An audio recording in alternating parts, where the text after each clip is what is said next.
फक्त मी 2 मिनिटात माझं मन व्यक्त करतो.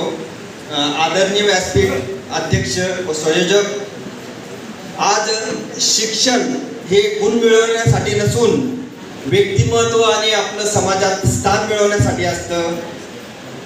सगळ्यात महत्त्वाचं म्हणजे तुम्ही पुढील जीवनामध्ये जी वाटचाल करणार आहे त्यासाठी शुभेच्छा. आणि सगळ्यात महत्त्वाचं, आज या ठिकाणी शिक्षण घेताना उत्कृष्टतेचा ध्यास हा लक्षात आणून तुम्ही पुढील शिक्षण घ्या, कारण आज तुमची देशाला गरज आहे.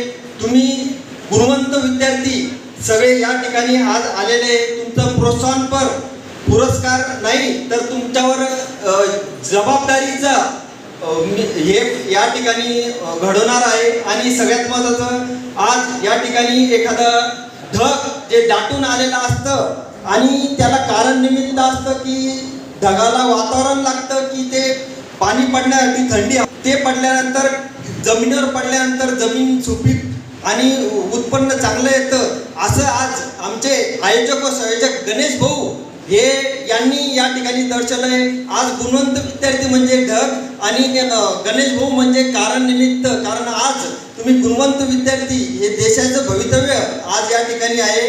आणि सगळ्यात महत्त्वाचं म्हणजे आज मी ज्या भागातून आलोय त्या भागातून दिदी जान्हवीताई सोनवणे हे खूप मोठं अभिमानास्पद व्यक्तिमत्व या ठिकाणी व्यासपीठावर आहे.